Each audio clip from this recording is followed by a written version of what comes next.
Hola, soy Concha Bonet, soy pediatra de atención primaria y voy a hablar hoy de la parentalidad positiva, que es un aspecto que yo creo que todos los padres eh, tenemos muchísimo interés en hacer bien. Voy a hablar de una definición y unos objetivos que pueden ser públicos y privados, aunque voy a centrar fundamentalmente en los objetivos privados. ¿Por qué y para qué de la parentalidad positiva? Pues se ha visto que los mamíferos, especialmente los seres humanos, necesitamos un entorno suficientemente afectivo, seguro y de cuidado para crecer suficientemente bien. Los vínculos seguros, de los que hablará posteriormente Amaya Halpi en otra clase, parece que nos hace personas más felices, más adaptadas y más resilientes. Desde lo público y desde la legalidad, el Estado en un país de derechos debería entrar y proteger a los menores en cuya situación nos están dando unos mínimos de cuidado, donde hay negligencia, desprotección, violencia, abuso, etc. Pero no voy a hablar de eso porque en general los padres, casi todos queremos ser padres estupendos, incluso en esta época sociohistórica nos exigimos muchísimo, porque queremos ser padres perfectos en un entorno difícil, como comentaría al final. Bien, como decía, la parentalidad positiva se basa científicamente en las teorías de Bowlby y Mary Ainsworth, que desarrollará más adelante una psicóloga doctora en psicología, Amaya Halpi. Y en general se dividen en vínculos seguros y vínculos inseguros. Dentro de los inseguros hay tres aspectos. ¿Por qué son importantes el crear un vínculo seguro en la infancia? Que no solo se da dando de comer, teniendo techo y dando extraescolares, sino que tiene que ver mucho con el afecto y con el cuidado emocional y el desarrollo del niño y de la niña.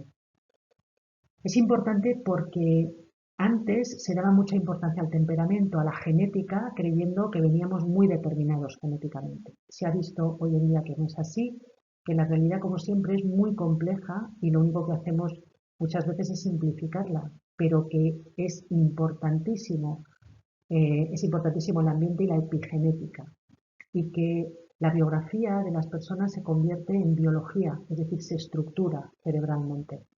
En los entornos donde los niños no son bien cuidados, hay un entorno violento, hay negligencia o hay maltrato, se producen alteraciones clarísimas en el neurodesarrollo. Y esto también ocurre lo contrario.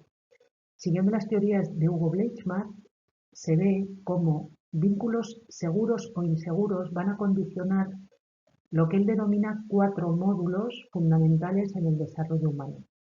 Estos módulos tienen que ver con el autoconcepto, es decir, cómo me considero, en qué estima me tengo, si me han considerado suficientemente bien, si me han reforzado positivamente, si me han señalado de forma compasiva las cosas en las que tengo que mejorar y lo han relativizado dentro de que es condición humana el tener fallos.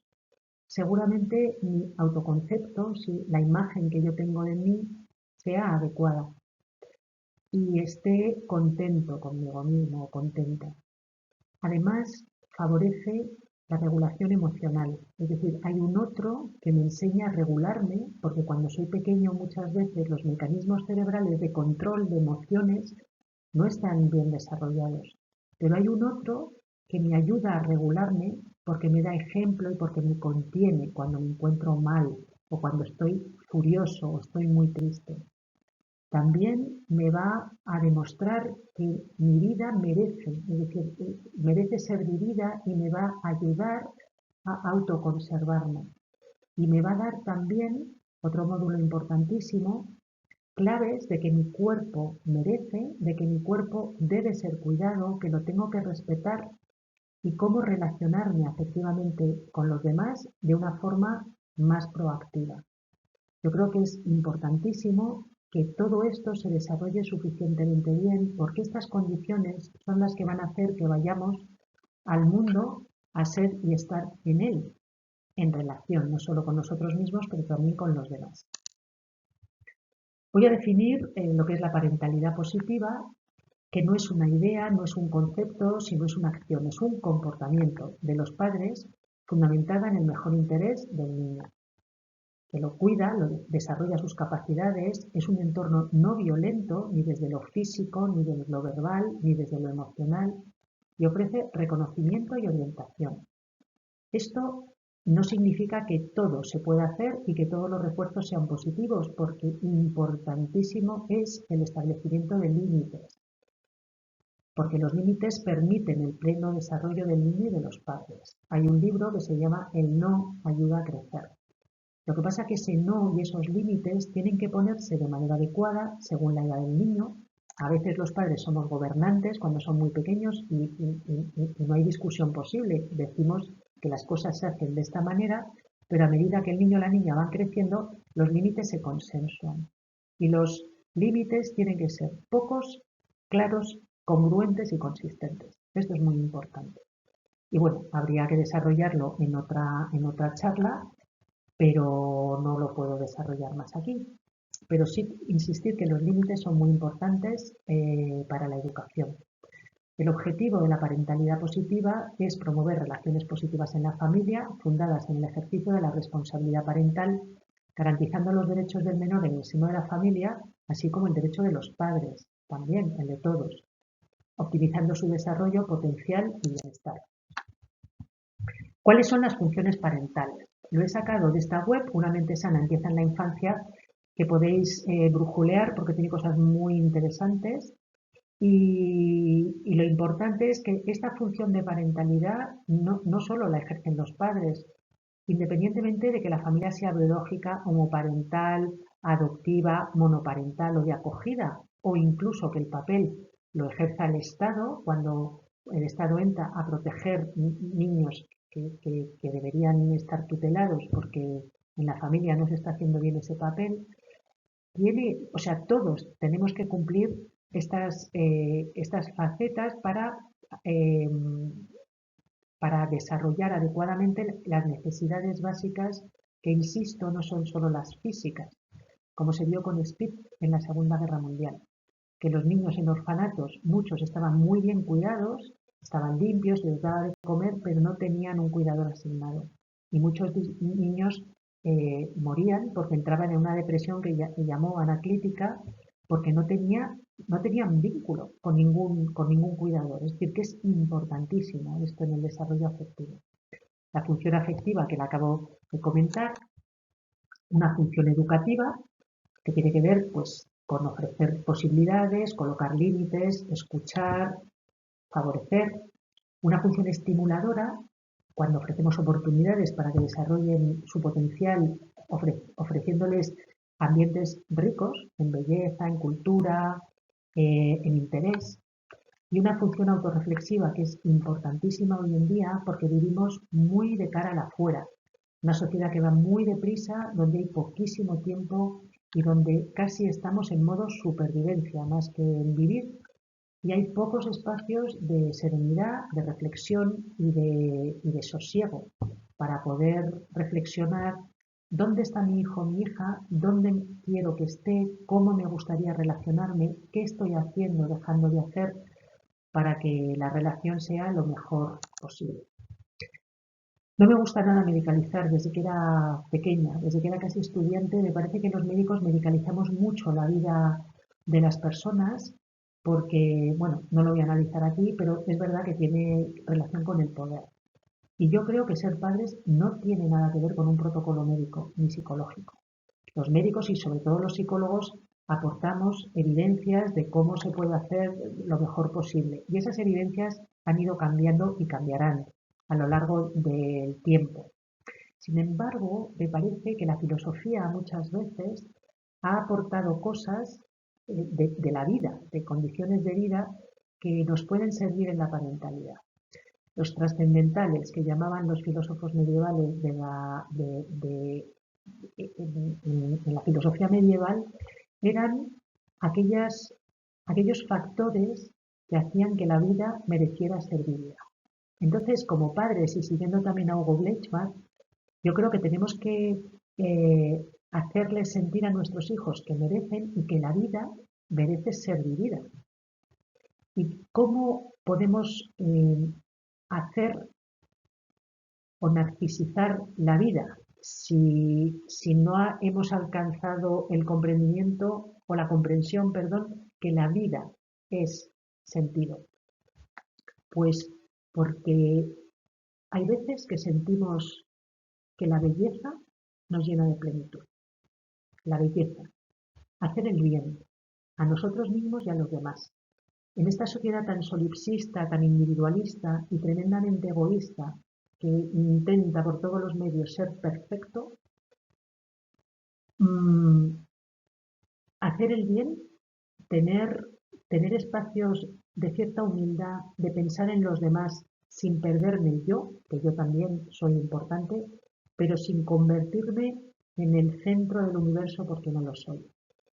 No nos da mucha felicidad ser tan egocéntricos. Hacer algo por los demás, hacer el bien y vivir en la belleza, ya sea científica, ya sea natural, ya sea literaria o de pintura, de música, yo creo que todos hemos tenido esa sensación en algún momento. También la verdad. Y la verdad aquí la voy a hablar como adecuación, porque me sirve para la parentalidad. Los niños muchas veces son de una manera y los padres, de forma inconsciente, tenemos en nuestra cabeza un niño o una niña ideal y a veces no concuerdan. Y esto es súper frecuente, lo vemos muy frecuentemente en la consulta. Entonces, cuando los niños son pequeños y los padres rechazamos ciertos aspectos de ellos, aunque no seamos conscientes, el niño o la niña lo que interpreta es que no es suficientemente bueno, o sea, que no es valioso, pero que tiene que ser de otra manera para que lo quieran. Un niño pequeño no puede coger la maleta y decir, no me estás queriendo como soy y esto es importante para mí y me voy, porque se moriría. O sea, necesita ser cuidado. Con lo cual, desde pequeños hacen un como sí, es decir, traicionan un poco a su verdadera esencia y se comportan de una forma que no son ellos para agradar a los demás y para que les quieran. Y esto muchas veces se lleva a la vida adulta. Y no vivimos una vida verdadera porque nos hemos traicionado a nosotros mismos. Como padres, no lo he leído en ningún sitio, me parece importantísimo, tenemos que distinguir qué es una vida, o sea, qué es una viga nuclear en nuestro hijo. Si es creativo, si es de inteligencia deportiva, si es científico, y nosotros tenemos otra idea de lo que el futuro le puede deparar para mejor, tenemos que pararnos a reflexionar si esa es la esencia de nuestro hijo o nuestra hija, de adecuarla. O sea, ser veraces con ellos, acompañarles y quererles tal como son. En otras ocasiones, por supuesto que habrá cosas que tendremos que limitar, que cambiar, que modular, que limar. Y no es fácil distinguir qué es viga maestra y qué es un desarrollo moral adecuado. Ahí lo dejo porque cada uno se lo tiene que trabajar. Y luego la unidad, que tiene que ver con la teoría del caos, que está requete demostrada hoy en día. Es decir, que todo está conectado. Todos estamos conectados con todo, con lo material y con lo inmaterial. Lo que yo hago, digo, pienso va a tener repercusiones no solo sobre mis hijos, sino sobre todo.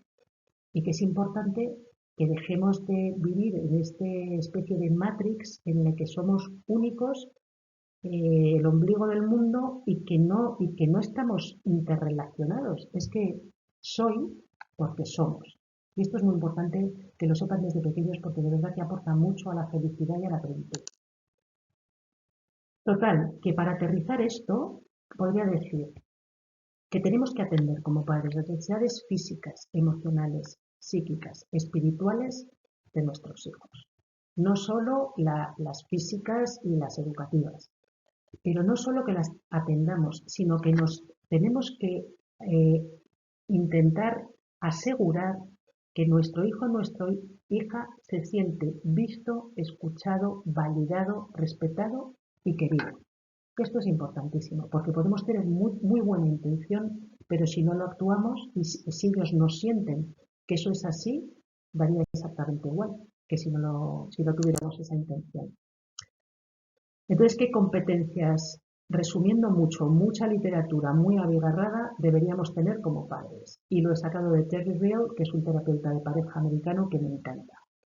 Pues dice que para desarrollarse bien un ser humano necesita 3 cosas: amor, seguridad y límites. Vuelvo otra vez con los límites, que como digo, son de distinta manera según la edad del niño y que habría que negociarlo cuando son más mayores y sobre todo fundamentarlo. Cuando son pequeños no, pero cuando son mayores sí. Y cojo esta cita de Roland Illingworth, que era porque murió un pediatra inglés que escribió un libro que se llamaba El niño normal y que a mí cuando era residente me encantó porque tenía frases como estas, ¿no? Como por dar amor no se maleduca nunca. Es decir, que los límites son muy importantes, pero los límites no se ponen desde la rabia, desde el castigo, desde la letra con sangre entra, sino que se ponen desde el amor, desde entender que tienen que aprender y que somos padres, pedagogos, guías y que tenemos que ser firmes, pero que se puede hacer con mucho amor y entendiendo que muchas veces les da mucha rabia las cosas. Pues ya está, aprendemos a tolerar las frustraciones. Para cuando son pequeños me ha gustado mucho la guía Bright, que está en inglés, pero hay una traducción al castellano, y que tiene que ver con, en inglés las siglas son Praise, Reflect, Imitation and Description. Y lo que refleja es: refuerza positivamente a tu hijo todo lo que puedas. En las cosas que haga bien, refuérzale positivamente. Y en las cosas que no haga tan bien, ayúdale a aceptar si no lo puede cambiar y a intentar mejorar si lo puede hacer. Pero que es importante que en nuestra tradición española somos muy de lo negativo, reforzar positivamente. No se van a volver tontos, ni se van a volver egoístas, ni egocéntricos. Todo lo contrario. Es importante y encontrarnos donde ellos están emocionalmente. Esto sería lugar a otra charla. Luego, reflect es como reflexiona, refleja un poco cómo es la situación y describe, haz de yo auxiliar a veces con tu hijo. Por ejemplo, sé que tienes celos de tu hermano. Lo que te pasa es que tienes celos de tu hermano y es normal.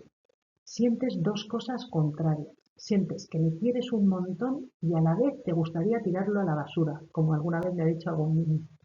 Y esa complejidad dentro a los niños les cuesta mucho entender porque su capacidad psíquica es muy dual, es o blanco o negro.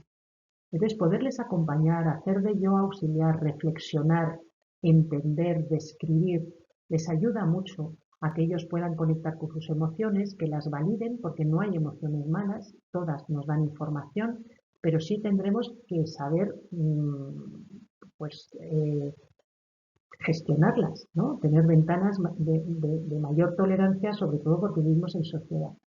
La imitación, ya sabemos que los niños imitan todo, lo bueno y lo malo, y ahí tenemos una responsabilidad enorme.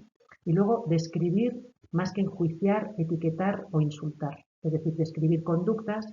No me gusta que dejes la ropa tirada en el cuarto de baño que usamos todos porque es un sitio común. O sea que, por favor, he puesto un cubo para tirar la ropa, recógelo, por favor, y recógelo, que es un sitio común. Y se dan, o sea, se describe y normalmente si lo hacemos desde pequeño, esto pues suele florecer también en la adolescencia, que es una época muy complicada. Y una de las cosas que yo creo que es importante señalar aquí es que más que, o sea, que cuando en la parentalidad positiva lo que a mí me da la impresión es que la reflexión va más acerca de cómo y cómo estamos nosotros como padres revisando nuestras conductas, nuestras creencias y nuestros conocimientos, que a veces están muy desfasados del desarrollo normal de un niño. Y tener capacidad de mindfulness, es decir, lo que llaman ahora ser consciente de lo que hago, de dónde estoy, desde dónde estoy hablando y que muchas veces es importante, vamos, es importantísimo. Y aprender. No hay padres perfectos, los padres tenemos que ser suficientemente buenos y equivocarnos, aprender, disculparnos y reparar es algo que tenemos que enseñar a nuestros hijos dando ejemplo.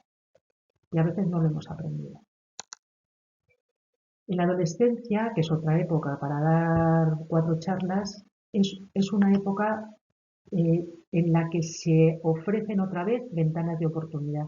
Hay cambios cerebrales importantísimos, hablamos de las hormonas, pero las hormonas, que es verdad que juegan un importante papel, están funcionando fundamentalmente a través de receptores cerebrales. Hay muchos cambios y muchas veces a los padres no nos da tiempo porque es mucho más cómodo que sean pequeños y que no cuestionen, que no vayan buscando sus valores, que no vayan pensando las cuerdas de los límites que hemos puesto.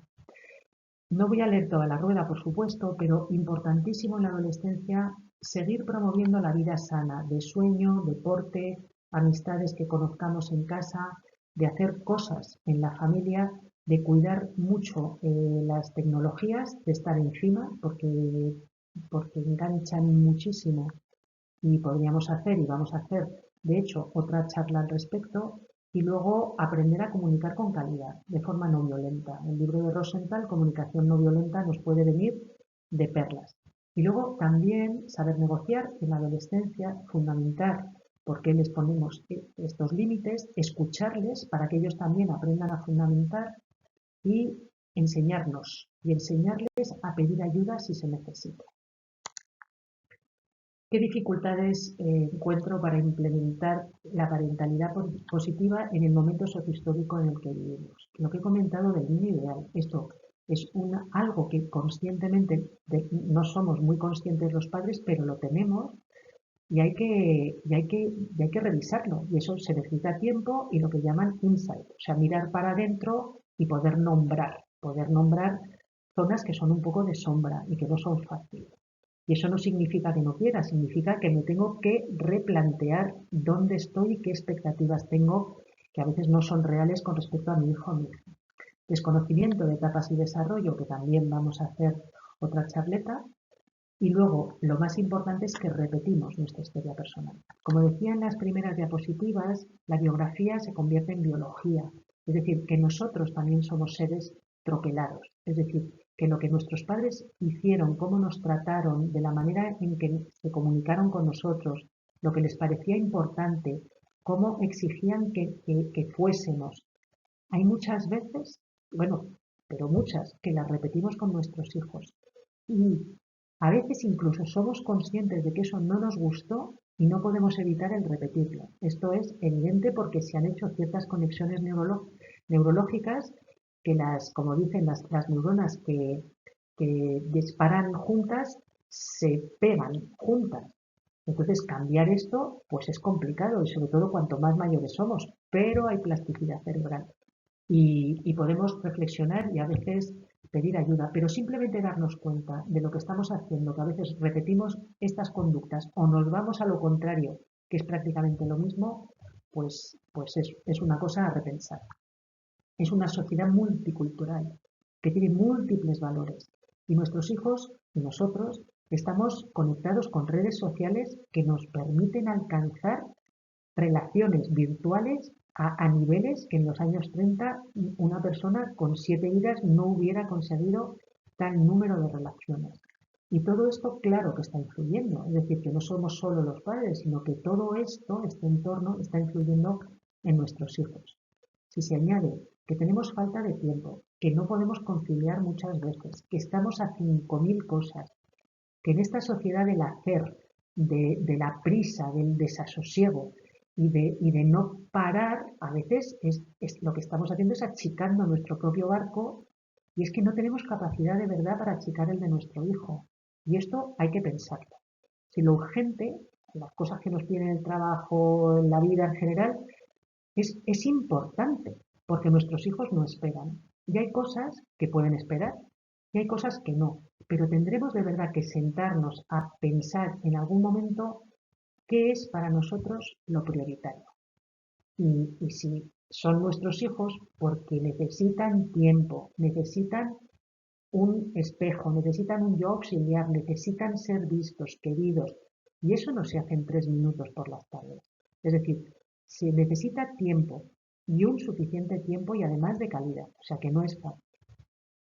Luego, esta falta de tribu que antes, bueno, pues criábamos o se criaba más la tía, el pescadero, la tata, es que todo el mundo más o menos tenía los mismos valores y ahora no, ahora somos una sociedad muy individual, con lo cual yo creo que es mucho más complicada.